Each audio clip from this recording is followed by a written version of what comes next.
Okay na, nagre-record? Alright.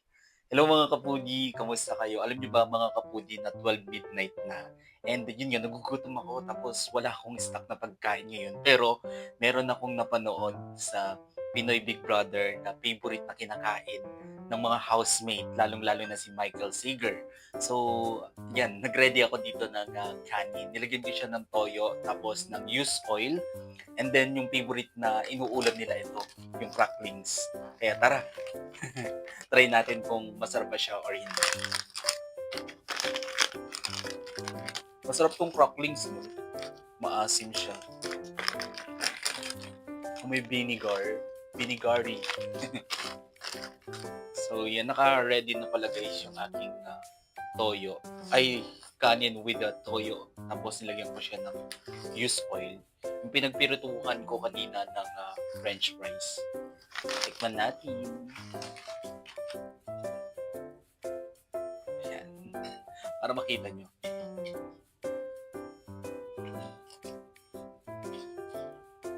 Sarap siya, no? Yung kanya, yung toyo sa used oil. Masarap yung lasa niya. Then, try natin yung may ko naman, may cracklings. Hmm? Okay siya. Okay siyang ulam guys. Ang sarap ng combination niya. Totoo pala.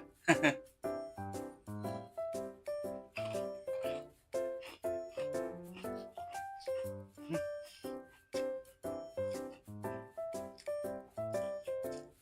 Akala ko weird yung lasa niya pero okay yung lasa niya guys ha. Perfect yung combination. Use oil, tapos toyo, tapos cracklings. Sarap.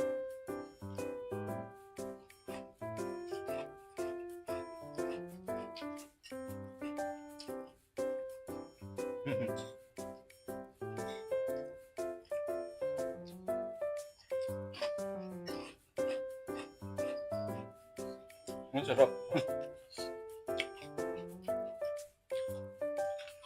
Perfect. Gawin pa natin guys yung ibang ginagawa ng mga housemate na ini-invent nila na pagkain sa loob ng bahay ni Kuya.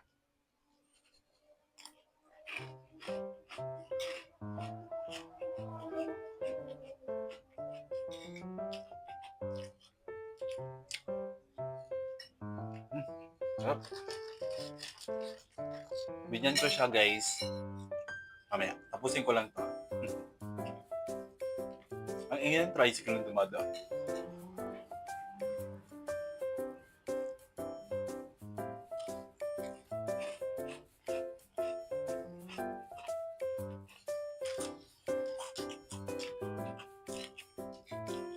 Nine out of 10. Prove, try nyo din. Okay na okay siya.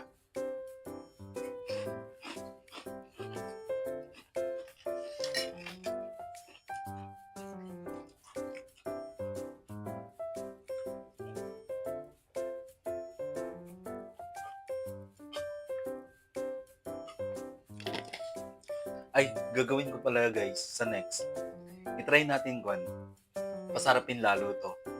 Cracklings, toyo, toyo with mantika.